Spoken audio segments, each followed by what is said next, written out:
संसार के इतिहास में एक ऐसे अन्यायपूर्ण मृत्युदंड का वर्णन मिलता है जब एक व्यक्ति के निर्दोष होने के बावजूद यह जानते हुए भी कि वह निरपराध है, उसको मृत्युदंड दे दिया गया।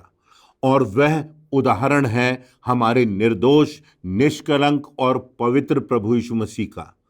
किस प्रकार से पिलातुस ने उसको क्रूस की मृत्यु का क्रूरतम निर्णय सुनाया था।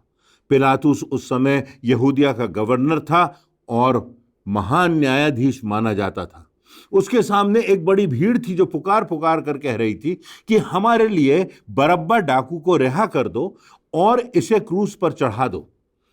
पिलातुस जानता था कि प्रभु यीशु मसीह निर्दोष है, परंतु उस भीड़ की आवाज में, उस भीड़ के दबाव में, उस भीड़ को प्रसन्न करने के लिए पिलातुस ने उस निर्दोष, निष्कलंक, निष्पाप प्रभु यीशु मसीह को अपमानजनक, क्रूरतम और अन्यायपूर्ण मृत्युदंड की सजा सुना दी।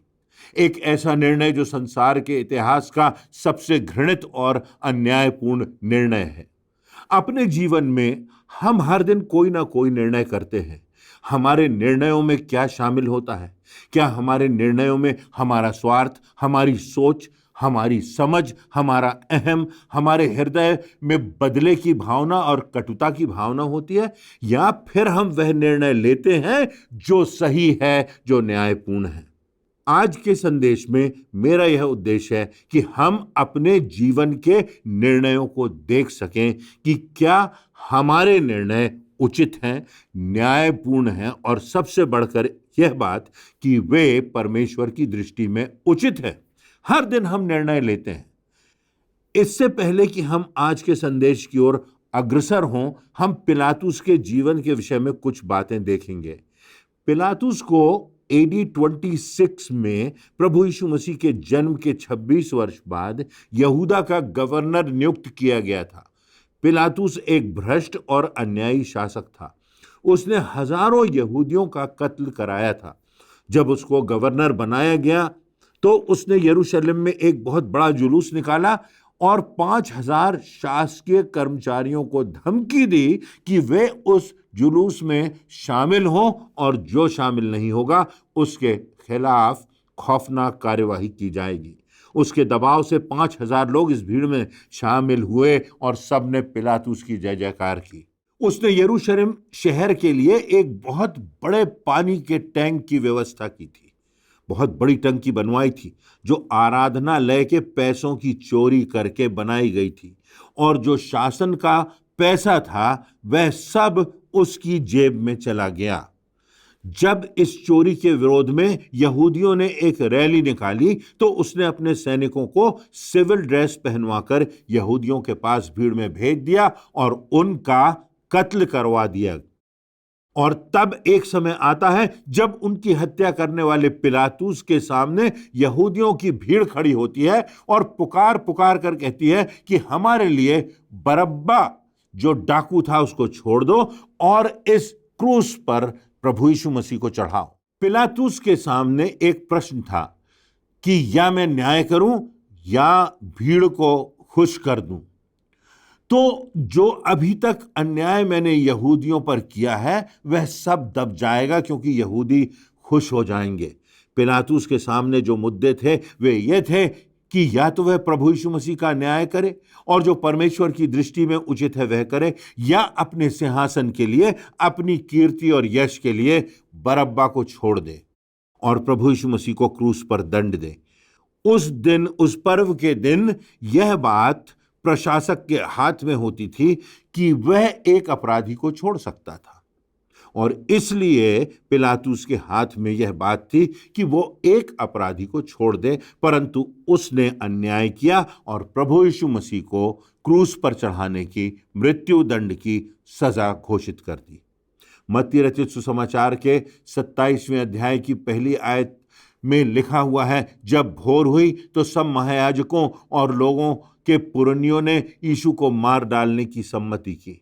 पिलातुस जानता था कि परमेश्वर का कोप उस पर भड़केगा, क्योंकि मत्ती रचित सुसमाचार के 27वें अध्याय की 19वीं आयत में लिखा है कि पिलातुस की पत्नी ने उसके पास खबर भेजी थी कि यह निष्कलंक व्यक्ति है, यह निर्दोष व्यक्ति है। पिछली रात मैंने स्वप्न में पीड़ा उठाई है, कठिनाई से गुजारी है, मानसिक यंत्रणा में गुजारी है। तू इस व्यक्ति के साथ न्याय करना।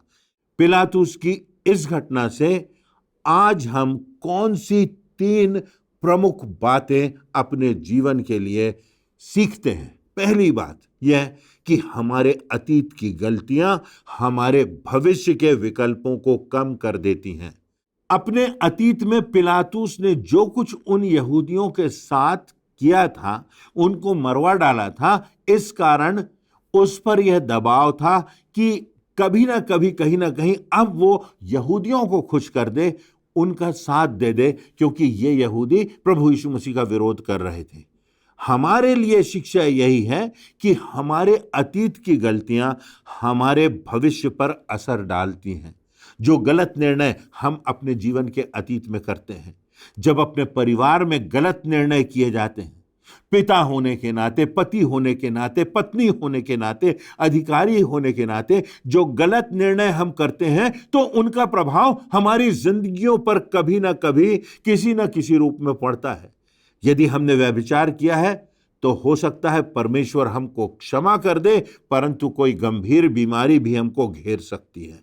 यदि हम नशा करते हैं तो हो सकता है परमेश्वर के सामने हम जाएं और क्षमा मांगें और परमेश्वर हमको क्षमा कर दे और हमारे पश्चातापी मन को देखकर वो हमारे अपराधों को क्षमा कर दे। परंतु वह व्याधि हमारे शरीर पर दुष्प्रभाव डालकर हमें कब्र तक पहुंचा देती।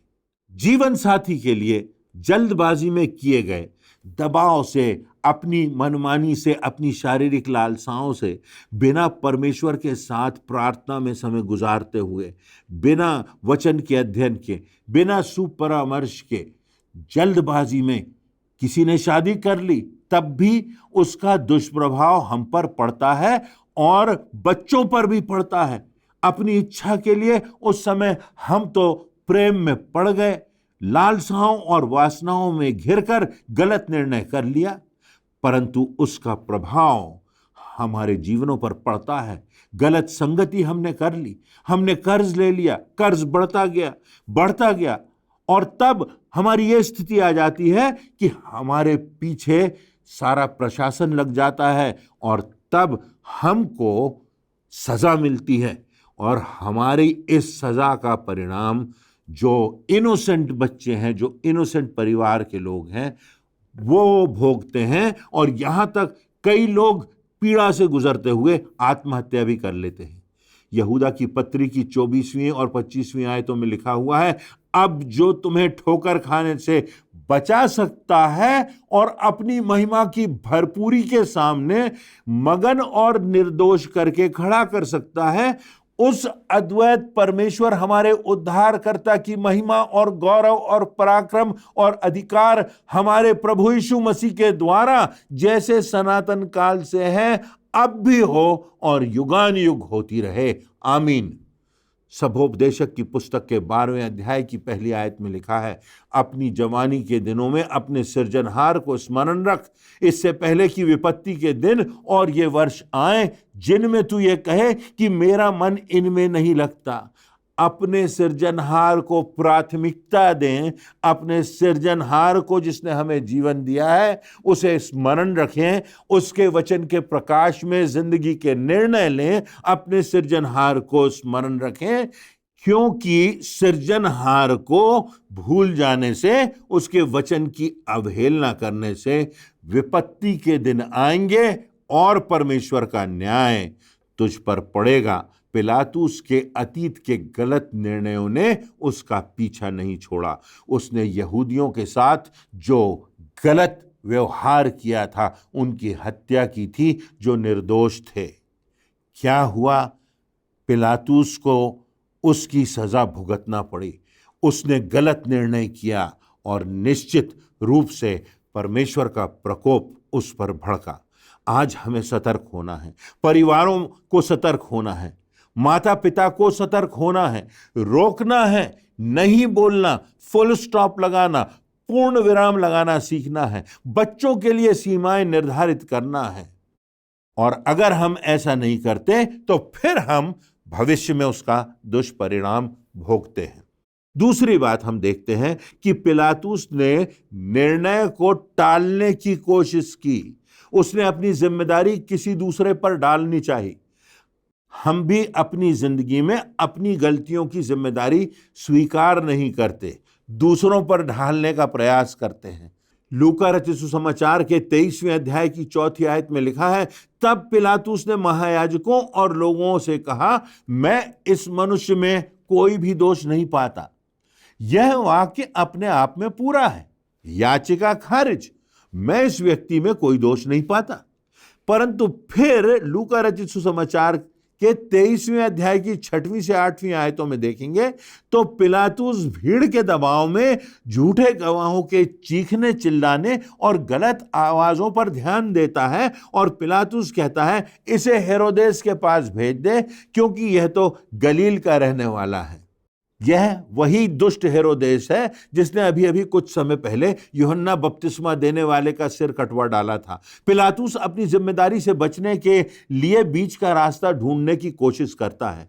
यूहन्ना रचित सुसमाचार के 19वें अध्याय की पहली आयत में हम पाते हैं कि वह भीड़ को संतुष्ट करने के लिए यीशु मसीह को कोड़े लगवाता है और सोचता है कि भीड़ इससे संतुष्ट हो जाएगी। जब भीड़ देखेगी कि इस पर कोड़े बरसाए जा रहे हैं, देखेगी कि किस प्रकार इसका लहू बह रहा है, देखेगी कि किस प्रकार इसको प्रताड़ित किया जा रहा है, इसकी पीड़ा बढ़ती जा रही है, तो वे खुश हो जाएंगे, संतुष्ट हो जाएंगे। फिर यूहन्ना रचित सुसमाचार के 19वें अध्याय की 46वीं आयत में दूसरी बार कहता है, मैं इसमें कोई भी दोष नहीं पाता। हमारे लिए क्या शिक्षा है? हम भी अपनी गलती स्वीकार नहीं करते, हम भी अपनी गलती को टालने का, दूसरों पर लादने का प्रयास करते हैं। अपने जीवन की सच्चाई, अपने जीवन की कमजोरियां, अपने जीवन के पाप, जीवन की हुई गलतियां और अपराधों को हम छिपाने का प्रयास करते हैं। हम शॉर्टकट्स ढूंढते हैं, हम किसी दूसरे पर अपनी जवाबदारी मढ़ने का प्रयास करते हैं। मैं तो ठीक हूं, परंतु मेरे अतीत में कुछ ऐसी बातें रहीं, इसके कारण मैं बिगड़ गया। मैं तो ठीक हूं, परंतु मेरे माता पिता ठीक नहीं थे। मैं तो ठीक हूं, परंतु दोस्तों ने जबरदस्ती पिला दी, नशा करा दिया। मैं क्या करूं, उनके प्रेम में मजबूर हो गया। गलती करने के बाद अपनी गलती को छिपाने के लिए दूसरों की ओर हम अक्सर उंगली उठाते हैं, दूसरों को बीच में लाते हैं। इस बात से हमें यह शिक्षा मिलती है कि परमेश्वर की चेतावनियों पर हम ध्यान नहीं देते। परमेश्वर बार बार हमें चेतावनी देता है, परमेश्वर हमसे अलग अलग तरह से बात करता है। जब मैं और आप पीड़ा में होते हैं तो परमेश्वर हमसे बातें करता है। जब हमारा दिल टूटा हुआ होता है तब परमेश्वर हमसे बातें करता है। जब हम निराश होते हैं, जब हम असफल होते हैं, जब हम अपने प्रिय की मृत्यु की छाया से गुजरते हैं, जब हम और आप जिससे बहुत अधिक प्रेम करते हैं और उससे हमें पीड़ा मिलती है, जब हमारे जीवन में त्रासदियां आ जाती हैं, अप्रत्याशित घटता है, हमें परमेश्वर बार बार चेतावनी देता है, अरे तुम्हारा जीवन है ही क्या, तुम्हारा जीवन तो वाष्प के समान है, तुम्हारा जीवन तो ढलती हुई छाया के समान है, तुम्हारा जीवन तो घास के तिनके के समान है। जरा सोचो तो और मेरे वचन को गंभीरता से लो, अपनी गलती स्वीकारो, पश्चाताप करो, मेरे चरणों में आओ, मैं तुम्हारे अपराधों को क्षमा करूंगा। परंतु पिलातुस के समान हम भी अपनी गलतियों को स्वीकार नहीं करते और यह बात हमें परमेश्वर से दूर ले जाती है क्योंकि हम पश्चाताप नहीं करते। तीसरी बात जो हम इस घटना से सीखते हैं वह यह कि पिलातुस की तटस्थता के कारण उसका विनाश हो गया। मत्ती रचित सुसमाचार के 27वें अध्याय की 24वीं से 26वीं आयतों में लिखा है, जब पिलातुस ने देखा कि कुछ बन नहीं पड़ता परंतु इसके विपरीत हुल्लड़ होता जाता है, तो उसने पानी लेकर भीड़ के सामने अपने हाथ धोए और कहा, मैं इस धर्मी के लोहू से निर्दोष हूं, तुम ही जानो। सब लोगों ने उत्तर दिया कि इसका लहू हम पर और हमारी संतान पर हो। इस पर उसने बरअब्बा को उनके लिए छोड़ दिया और यीशु को कोड़े लगवाकर सौंप दिया कि उसे क्रूस पर चढ़ाया जाए। पिलातुस ने चाहा कि वह भीड़ को खुश कर दे।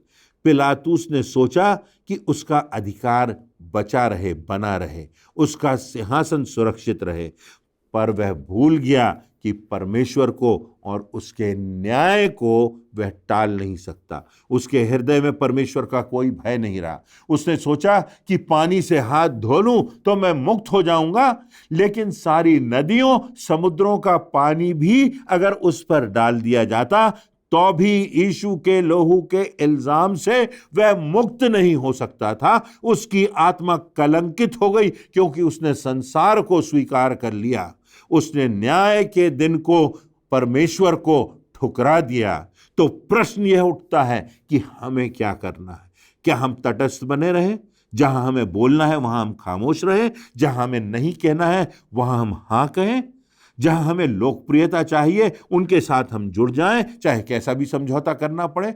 वचन में स्पष्ट लिखा है, प्रभु यीशु मसीह कहते हैं कि जो मेरे साथ नहीं वह मेरे विरोध में है। मार्ग, सत्य और जीवन मैं ही हूं, बिना मेरे द्वारा कोई पिता के पास नहीं पहुंच सकता। वचन में लिखा है, जो जानता है कि उचित क्या है और उसे नहीं करता, उसके लिए वह पाप है। वचन में लिखा हुआ है कि इस बड़े उद्धार से निश्चिंत होकर तुम क्यों कर बचे रहोगे? हमारी सोच, हमारी मानसिकता यह होती है कि बाद में सोचेंगे, थोड़ा ठहर जाएं, टाल जाएं, बाद में निर्णय करेंगे।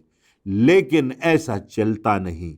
परमेश्वर के सामने ऐसा चलेगा नहीं। यीशु के विषय में हमें निर्णय करना है। मत्ती रचित सुसमाचार के 27वें अध्याय की 22वीं आयत में पिलातुस ने एक प्रश्न किया, और यही प्रश्न मेरे और आपके लिए आज है। यह यीशु है, इसके साथ मैं क्या करूं? यह प्रश्न मेरे और आपके लिए है। क्या हर दिन कथनी और करनी में अंतर होता है हमारे जीवन में?